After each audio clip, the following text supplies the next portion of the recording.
Bienvenidos un día más aquí a Debate. Hoy el tema es las elecciones de Alemania. Unión Demócrata Cristiana ha ganado estas elecciones con el 28,6% de los votos y por detrás les siguen los conservadores. Una victoria histórica porque han pasado de ese 20% del voto. Vamos a ir hasta allí, hasta Berlín, donde está nuestro enviado especial, Aquilino Cayuela. Buenos días desde Berlín. Parece ser que ahora mismo, con los parlamentarios que obtienen el CDU, CSU y el SPD, los socialistas podrían alcanzar una alianza de gobierno. O sea, serían suficientes porque aquí en Alemania, como otros partidos caen, por ejemplo, el Partido Nuevo de Sarah Wagenknecht o el Partido de los liberales, ¿no?, ha quedado sin representantes, pues ya podrían formar en ese nivel una mayoría parlamentaria suficiente para hacer gobierno. Es verdad que buena parte de los votantes del CDU, sobre todo de la facción CSU, que es más conservadora, al igual que una gran parte, ¿no?, de los ciudadanos alemanes que han votado a la derecha, querrían un gobierno de derecha, no un gobierno con el CSU, pero va a ser difícil que Merz tome otro camino, aunque él es un conservador claramente, porque las presiones de su propio partido, de los liberales, el peso de von der Leyen y de los cristianodemócratas en la Unión Europea, yo creo que va a tender a empujarle necesariamente a pactar con los socialistas. Buenos días desde Berlín. Y volvemos aquí a la redacción del debate, donde vamos a analizar todos estos resultados electorales, donde Olaf Scholz ha pasado a ser esa tercera fuerza política, ha caído en estas elecciones. ¿Cuál es vuestro balance de todo ello? Pues ahora que mencionas a Olaf Scholz, creo que es el gran derrotado. O sea, el fracaso que han tenido los socialistas ha sido descomunal, únicamente amortiguado a última hora en la fase final, en la recta final del escrutinio, donde la suma de los escaños que saca sí le va a permitir a Merz poder hacer esa gran coalición de gobierno, puesto que él se negó a hacerla, lo dijo ayer, lo reiteró durante toda la campaña, con Alternativa para Alemania. Entonces, el gran derrotado es Olaf Scholz. La gran victoria es la de Merz, sin duda, y por supuesto la de Alternativa por Alemania. Ha duplicado sus votos, ha ganado en lo que era la Alemania oriental y se ha convertido en un país, en un partido de derecha duro, con un discurso que analizaremos más tarde, pero totalmente transversal, donde los obreros son los que la votan, a su candidata, sobre todo a Alice Weidel, donde los estudiantes la votan, donde atraviesa todas las clases sociales y está ahí esperando su turno. La han marginado, le han hecho el cordón sanitario, pero ha hecho una elección fantástica. Ahora que mencionas cordón sanitario, no sé si se debería romper ya ese cordón con este resultado de Alianza para Alemania. Hombre, yo creo que los cordones sanitarios acaban generando que la oposición la encarne el partido que es marginado o que es apartado del poder y con el que no se quiere pactar. Eso lo hemos visto en muchos casos a lo largo de la historia. En Austria, que está teniendo en este momento el problema también del cordón sanitario con el partido ganador en las elecciones, hace 20 años le hacían un cordón sanitario permanentemente a esa derecha dura del Partido de la Libertad. Se lo hacían tanto el Partido Popular como el Partido Socialdemócrata. ¿Qué pasó al final? Que acabó ganando las elecciones el Partido de la Libertad y el Partido Popular, por una vez, no hizo cordón sanitario, gobernó con ellos y en las siguientes elecciones ganó el Partido Popular, no ganó el Partido de la Libertad, porque muchas veces cuando estos partidos llegan al poder se ve que una cosa es predicar y otra es dar trigo, y todas las promesas que hacen, luego cumplirlas es un poquito más difícil. Yo creo que mantener permanentemente esos cordones, al final lo que hace es que esos partidos vayan engordando. Veamos cómo está Francia. ¿Cuál es el primer partido de Francia en este momento? Pues a base de cordones sanitarios le han convertido, para bien o para mal, pero es el primer partido de Francia.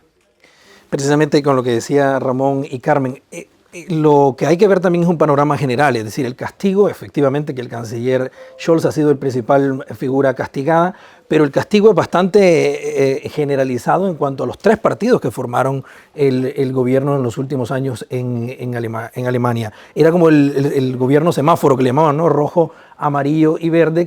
Los verdes y los liberales también fueron muy castigados, bastante homogéneo el castigo a nivel nacional, y el premio, de alguna manera, el resultado de la CDU ha sido de un 5%, más o menos homogéneo también a lo largo de toda Alemania, pero el gran ganador en porcentajes de un 10% inclusive en muchos lugares o más ha sido la AfD. Y es clave este tema, porque el gran ganador obviamente es Merz, pero el que tiene el gran dilema es su partido y es él, porque va a tomar una gran decisión.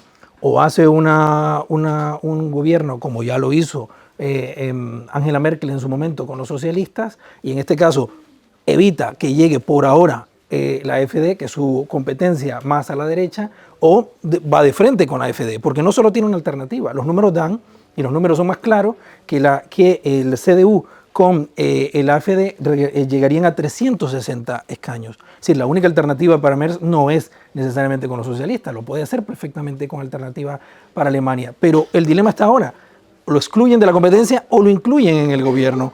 Le dan más, porque ya ellos incluso están hablando de que la ventana de oportunidad es en 2029. Si no entran ahora en el gobierno, ellos están viendo, y las experiencias, como bien lo planteaba Ramón, lo indican, que lo que va a hacer es crecer y tener la oportunidad más bien de aventajar o darle un zarpazo al propio conservatismo tradicional de Alemania. Edgardo, es que no hay dilema, porque anoche pudimos ver en la televisión alemana un fenómeno que a mí me parece admirable y ojalá yo no lo conozco en ningún otro país, y es que una vez que se conocen los resultados, la totalidad de los candidatos se reúnen en una mesa, lo que se llama la ronda de los elefantes, se someten a un escrutinio de los periodistas y empiezan a analizar la situación. En esa ronda de los elefantes, Merz le dijo a Alice Weidel: no voy a negociar contigo, no voy a formar gobierno contigo. Lo dije en campaña y lo reitero, y se lo dijo mirando a los ojos. Es decir, descarta totalmente esa negociación que, si somos rigurosos realmente y queremos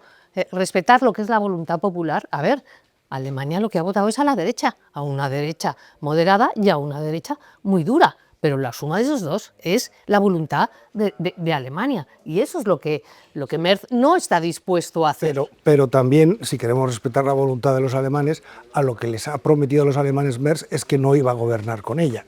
Por lo tanto, es que aquí ya lo de que te mientan los políticos nos parece que es lo normal, pero no es tan normal como nos creemos en España.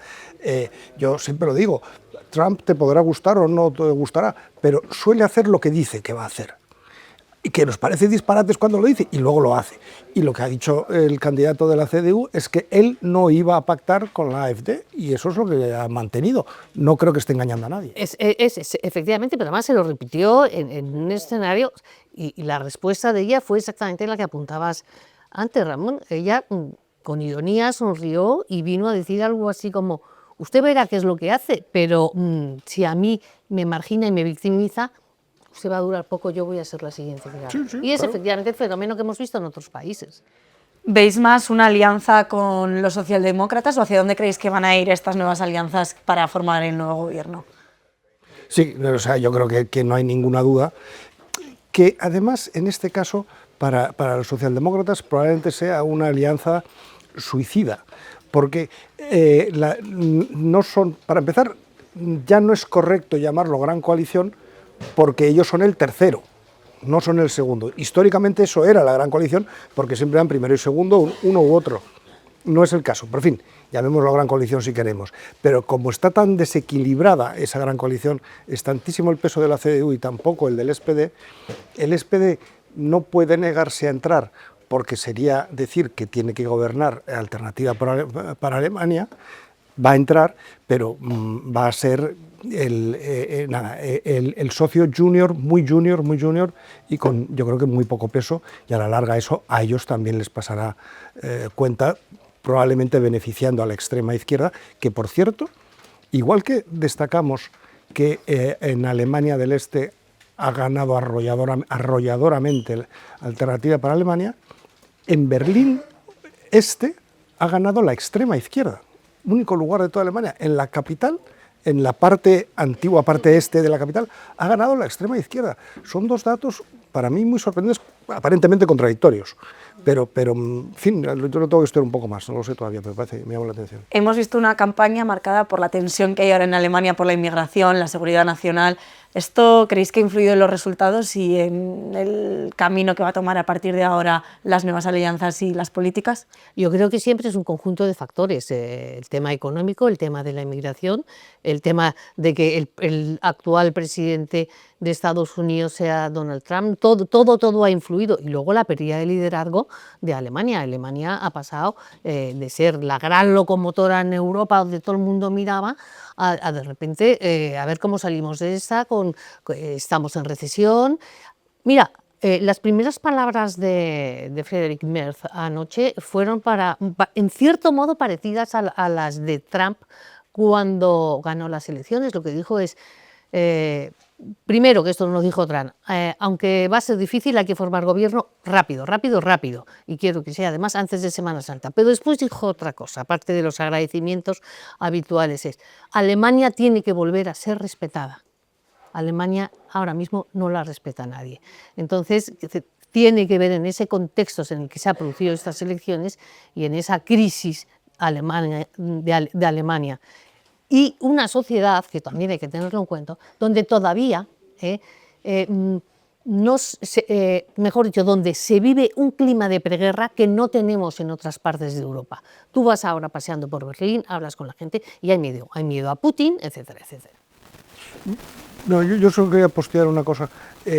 Hablamos de que Alemania ha perdido el liderazgo, su crisis, pero ya quisiéramos para nosotros una crisis así. Sigue siendo Alemania. Sigue siendo Alemania. Recordemos que Alemania tiene aproximadamente 80 millones de habitantes, España tiene aproximadamente 50 y el Producto Interior Bruto de Alemania es el triple que el de España. Ya quiero yo para mí una crisis así. Precisamente estos resultados se pueden leer también en un enclave internacional. ¿Cuál es el efecto del contexto de la guerra de Ucrania, del posible o el inminente fin de la guerra, con un acuerdo que ya lo sabemos y lo hemos abordado en otros momentos? Pero eso va a depender también de lo que Alemania va a hacer en ese nuevo contexto eventualmente de posguerra, porque la política exterior de Estados Unidos ya ha planteado que quiere hablar con los cuatro grandes, volver a hacer aquel formato de decir hablar con los cuatro grandes de Europa, que siempre lo considera Alemania, Reino Unido, Italia y Francia. Y ahí es donde vamos a ver de qué forma, ya ha felicitado, por un lado, Donald Trump ha felicitado a Merz por su resultado. El Kremlin ha dicho que espera una política también más moderada por parte de Berlín con un eventualmente gobierno por parte de Merz. Y eso, la clave internacional también es importante para entender cuál va a ser el perfil del nuevo gobierno de Alemania. Carmen, antes hablabas de alternativa para Alemania, de este ascenso que ha pasado del 20%. ¿Cuáles son esas claves en el discurso para hacerlo tan transversal y casi un fenómeno, ¿no?, que la ha convertido en la segunda fuerza del país? Insisto, son desde mi punto de vista una confluencia de factores, pero fundamentalmente yo creo que es la pérdida de poder adquisitivo del alemán, la sensación de que su estado de bienestar se ha ido perjudicando con la amenaza de Rusia invadiendo Ucrania, más el tema de la inmigración desbordada, que dicen ya no podemos más. Entonces, toda esa mezcla de cosas y un discurso muy nacionalista, muy de valores muy básicos, muy patriótico. A ver, no olvidemos que lo que dice Alternativa por Alemania es: volvemos al marco, no queremos saber nada del euro. Aquí los inmigrantes sin papeles no los podemos ver, y luego hay que mantener un estado de bienestar, sobre todo en las clases más desfavorecidas. Entonces, curiosamente, el voto del obrero, que antes iba a los socialistas, ahora se ha ido a Alternativa para Alemania en buena medida. Y ya por último, la última pregunta en clave económica, porque no puede ser de otra manera. Merz tendrá que repensar todo el modelo de Alemania, ¿no?, para también, pues, cumplir con esas promesas electorales y dar ese giro radical que necesita ahora el país. Bueno, yo creo que lo que vamos a ver en Merz es un político tradicional, las políticas tradicionales democristianas, que por cierto no eran las de su predecesora de su partido, la señora Merkel, porque ya tenía unas políticas bastante más socialdemócratas y de intervencionismo y demás. Yo creo que en ese sentido Merz va en una línea completamente distinta, y eso yo creo que la gran industria alemana lo va a notar y lo va a agradecer. Eso es importante tomar en cuenta qué va a hacer, por ejemplo, si va a avanzar hacia el tema de la independencia energética, por ejemplo, de Alemania en función del gas ruso y las nuevas ofertas por parte de Estados Unidos de petróleo y gas, por ejemplo, las nuevas compras y evitar de esa manera aranceles por parte de Washington, pero también la inversión en defensa, que en realidad Alemania ha sido uno de los más abanderados en cuanto a las propuestas y a las promesas a mediano plazo para incrementar el porcentaje del Producto Interno Bruto que va a destinar a defensa. Así que hay una tensión entre mayor inversión en defensa con mayor productividad y obviamente engrasar o reactivar el potencial industrial de Alemania, que definitivamente es una marca al menos positiva para un perfil conservador como es Merck. Pues muchas gracias por estar un día más con nosotros aquí en A Debate. Les continuaremos informando sobre todas la última hora, todas las novedades de estas elecciones en Alemania y cómo van forjándose esas alianzas.